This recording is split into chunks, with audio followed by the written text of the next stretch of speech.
Welcome to the Deep Dive. Hello. Today we're digging into some source material you shared, a personal account, some really detailed notes actually from a trip you took to Atlantic City. That's right, back in May 2025. And our goal here, our mission for this deep dive is really to unpack those notes. We want to pull out the key observations, the experiences that stood out to you, maybe some quirky detail. Exactly. Give you a kind of concise look back at your experience based on what you wrote down. We're just reflecting it back, finding the interesting bits. Yeah, pulling it all together. So expect insights into, well, everything you noted, travel, hotels, the casinos, obviously, dining, even life on the boardwalk. It's all straight from your notes. So should we jump into day one? How did it all begin? Let's do it. Okay, day one. Kicking things off, it sounds like maybe some classic travel headaches right away at the airport. Yeah, you noted a pretty long delay, didn't you? Just for check-in. About an hour, you said, standing around. Oof. Yeah, quite boring was the description. Not the best start. Tell me about it. And the flight itself sounds like it had a bit of drama. A little bit. You mentioned stormy conditions. Right, especially those last 20 minutes flying into Atlantic City, a turbulent landing, you called it. Yikes. Okay, so stormy landing, you arrive at Caesars Atlantic City, you check in, and then the journey to the room. Sounds like it was surprisingly long. Very long, according to your notes, about a 20-minute walk from where you got dropped off. 20 minutes, wow. Yeah, that's significant, especially with luggage, right? Gives you a real sense of the scale of these places immediately. That's a serious heads up for anyone planning a trip. But okay, the room itself. You liked it. Yeah, you said you liked the room, though there was that initial struggle with the shower buttons. Ah, the mysterious hotel shower controls. Happens to the best of us. Yeah. But you figured it out. Got that successful hot shower. Always crucial after traveling, that first hot shower in a hotel. It's the best, isn't it? And maybe feeling refreshed, appreciating the hotel soap even kind of set you up for hitting the casino floor. Seems like it. You noted playing some roulette, some slot machines. Classic AC stuff. Right, and you pulled out one specific detail about a slot machine. Oh, yeah. The cute cat theme. That one clearly caught your eyes, made it into the notes. A Yeah. cute cat slot. Love it. Now, gambling results. You mentioned big wins. You did, which sounds great. But interestingly, you also noted that even with those big wins, you didn't quite break even overall that first night. Ah, the casino reality check. Pretty much. The thrill of the win, but the house edge is always there, you know? It's right there in your own notes. So what about the casino floor itself? Any observations? Yeah, you noted it was very clean. That's always good. Definitely. And you really appreciated the service, mentioned a woman bringing drinks really quickly. Fast drinks are important in a casino. Absolutely. Efficiency matters there. Hmm. And speaking of creature comforts, that hot shower came up again later. It did. After the casino, you mentioned enjoying another hot shower. Seems like the hot water and the hotel soap were consistent highlights for you. A little moment of comfort. Okay, now here's a detail that really jumped out. It's in your notes twice. A very practical piece of advice. Ah, yes, the underwear situation. Right. You made a specific note. Pack at least 2 pairs of underwear per day. And the reason you gave was pretty direct. You were anticipating potential stomach issues from the mix of drinking, fried food, and maybe the stress of gambling. It's a memorable tip, that's for sure. Very specific advice about preparing for the, let's say, full Atlantic City experience. It definitely points to a side of things you won't see in the glossy brochures. A real-world tip from your own experience. Okay, moving on to day 2. Your morning routine started with coffee. Starbucks, yeah. Yep. You specifically noted that the one at Caesars took the mobile app, Ah, convenient. which you found was a great way to get going efficiently, using the tech, saving time, smart move. Definitely. You also mentioned sleeping well. Good bed. Yeah, clean and soft was how you described it. Good sleep is so important on a trip, isn't it? Helps you recharge. Totally. And you found some downtime back in the room, too. A little bit, playing the Steam Deck you mentioned. Specifically the game Core Keeper. Nice. A bit of gaming, personal time before heading back out. Yeah, just relaxing before tackling the day. And for breakfast, you went to Gordon Ramsay Pub. Right. You noted the casino floor was surprisingly empty then. Yeah, got seated fast, ordered coffee and the farmer's breakfast. And what was the verdict on the breakfast? This was interesting. You said it was really good, and you actually contrasted that directly with, like, negative TikToks you'd seen about British food. Huh. So your plate defied the TikTok critics. Seems like it. Your personal experience won out over the online chatter there? Good for you. Okay, so after breakfast, you headed back to the room, and your notes are quite specific about the activities. Yes, the notes say poop and shower. Keeping it real. Followed by, you guessed it, another mention of enjoying the hot shower and the hotel soap. That shower is getting a lot of positive press in your notes. Okay. A reliable comfort, it seems. Definitely a recurring highlight. So after that, you were thinking about the boardwalk, but the weather. Yeah, you noted it looked kind of misty. Maybe some rain. Might have slightly shifted plans, maybe. Well, you did venture out eventually, went over to Tropicana. Right. And you noted you liked Tropicana better than Caesars, but you didn't say why. Interesting. Just a feeling, maybe? Could be. The source doesn't specify, just that you had a preference, a subjective thing you observed. Fair enough. But the Tropicana visit wasn't all smooth sailing, was it? There was that, oof moment you mentioned. Ah, yes. A machine apparently just shut off while you're playing. Oh, no. Yeah, and you had to wait 20 minutes just to get your money back. That's definitely frustrating. Kills the momentum. 20 minutes feels like forever when you're waiting for your cash. Ooh. Definitely an oof. So after that, midday, you took a nap. Yep. Described in your notes as time well spent, smart move, recharge for the evening. Absolutely. And revitalized. Dinner time. Back to Gordon Ramsay Pub. Seems you liked it enough to return.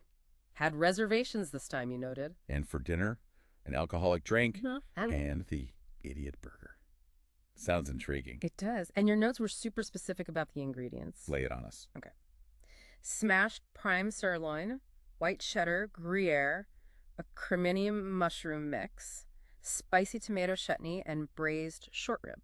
Wow, that's a lot of burger. Quite the construction. Yeah. And you noted the price, $21. Worth it. What was the rating? You rated it very good, and it came with fries. So, sounds like a hit. And the drink. It was called Lost in Great Britain. You gave that a 7 out of 10. Solid, but maybe not quite as amazing as the burger itself. Things that way, yeah. Okay, still on day 2. Let's talk about the boardwalk. You mentioned going for a walk. A pretty significant one, actually. 2 miles, you said. From Caesars down to the Ferris wheel. 2 miles, yeah? And even though it was only about 60 degrees Fahrenheit, You still worked up a sweat. It's a decent walk. it really is. What kind of places did you notice along the way? Businesses. Your notes list the classics.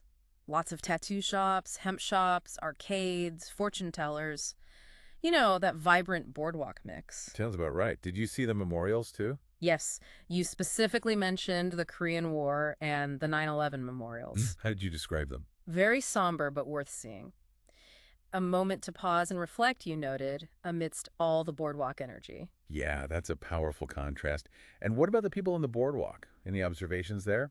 You mentioned seeing folks asking for money and also people pushing those carts, offering rides for $5, just painting a picture of the, human landscape there. Right. And you actually detailed a specific interaction with one of the cart pushers. Yeah, this was interesting. A guy asked if you wanted a ride. You said. You recounted declining and then kind of joking that you were too fat, needed to lose weight first. Oh, really? How did he react? You just noted that he laughed. Yeah. A brief, kind of candid little exchange you captured adds a real personal touch. It does. And guess what pops up again right after this boardwalk section in your notes? Let me guess. The underwear advice. Bingo. The second mention. Pack at least 2 pairs per day. Same reasons. Food, drink, gambling effects. You were clearly serious about that tip. It definitely stuck with you. Seems like a key takeaway. Ah. So how did day 2 wrap up, according to the notes? Back in the room, planning for Friday, and of course another mention of taking a hot shower. That shower really was the MVP of the trip amenities. Seems like it. And then plans to play some Steam Deck games before calling it a night. All right, day 3. Your final full day there. Breakfast sounds familiar. Back to Ramsay's Pub again. You seem to find your spot. Consistency is good. What was the order this time? Coffee with cream, and the farmer's breakfast again. You even listed the components. Scrambled eggs, wheat toast, home fries, bacon. And the verdict? Confirmed again. Always good, so definitely a reliable choice for you. Nice. You also made a note about the weather later on. Yeah, predicting it would hit the 70s in the evening. Sounded nice for maybe another walk. Good walking weather. Back to the casino floor, any specific gambling details from day 3? Yep. You mentioned playing 2 machines specifically. Dynamite Pop Blue Blast. Okay. And a Chinese-themed machine. And importantly, you noted winning multiple times on both of them. Hey, all right. Some wins on day 3. Nothing. Sounds better than day 1, maybe. Potentially. But you also included a reflection, sort of a critique about the slots overall. Oh, yeah. What was that? You wished the slots in Atlantic City paid out better, just generally. And you even specifically suggested Caesars should improve on that. Direct feedback right there in your notes. from a player's point of view. Interesting. Okay, dinner on day 3. You tried a new place, The Slice. Yeah, located on the 3rd floor, you noted. Pizza place. How was it?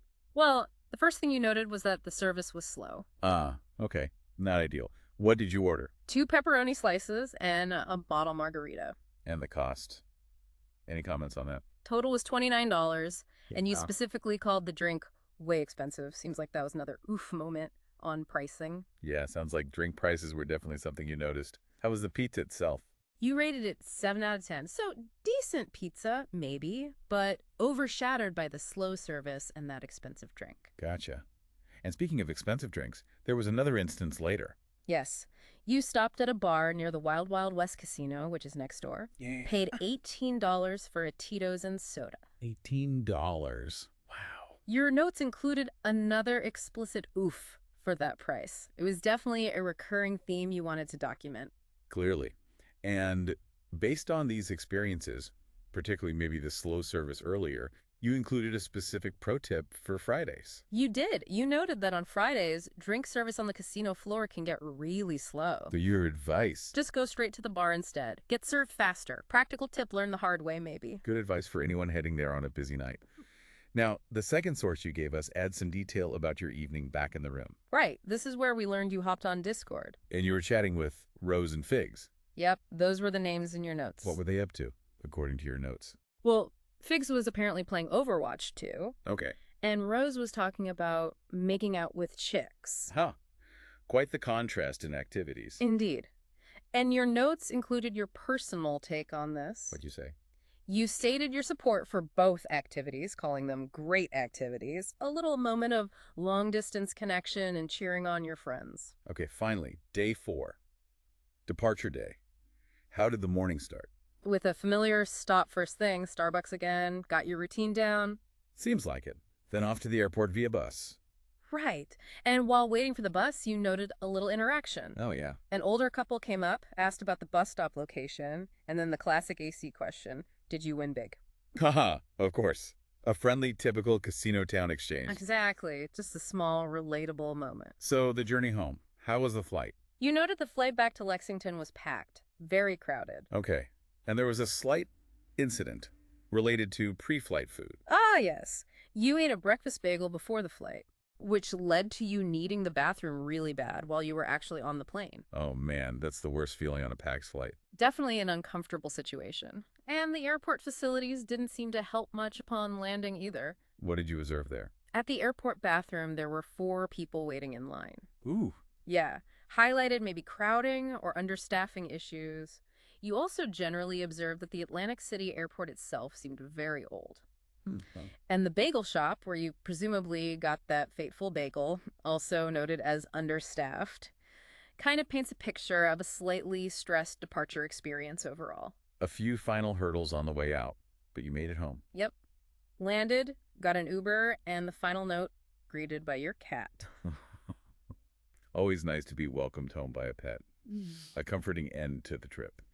So, reflecting on this whole deep dive into your notes, Yeah. it's quite a journey we've revisited, isn't it? It really is. From that stormy arrival and figuring out the shower, Right, to the ups and downs of the roulette table and slot machines. the different meals, Gordon Ramsay's burger, the pricey drinks, that 710 pizza. The long walk on the boardwalk, the mix of shops, the memorials, that interaction with the cart pusher. Don't forget the specific slot machines you liked, the Discord chat, and yeah, the eventful trip home. It really captures that blend, doesn't it? You've got the typical Atlantic City stuff, gambling, boardwalk, dining. Absolutely. But woven through it are your specific unique observations, like the 20-minute walk to the room. That really emphasizes the scale. Yeah, or the machine breaking down at Tropicana. The recurring oof moments over drink prices, that specific joke with the cart guy, even noting the airport bathroom line. It's those details, the ones you chose to write down, that make it feel real, not just a generic trip report. Exactly. They give it texture, personality. It's your trip.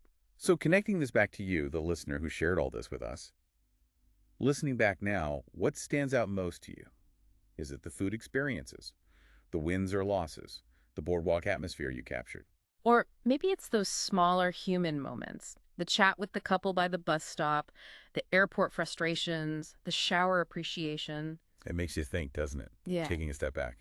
You plan a trip, right? You book the hotel, you target certain restaurants, you expect the casinos. Yeah, the planned itinerary. But then there's all this other stuff that happens around the plan, the unpredictable things, like navigating the crowds, the specific people you encounter, the unexpected waits or hassles. Right. The spontaneous bits, the challenges.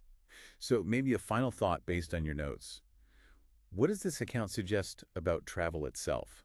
Is it just checking off the planned sites and activities? Or is it equally, maybe even more so, about how you navigate that whole journey? Being present for those small, unplanned, sometimes messy human moments that inevitably happen along the way. Something to think about. Definitely something to think about. And that wraps up this deep dive into your Atlantic City notes from May 2025. Thanks for sharing them with us.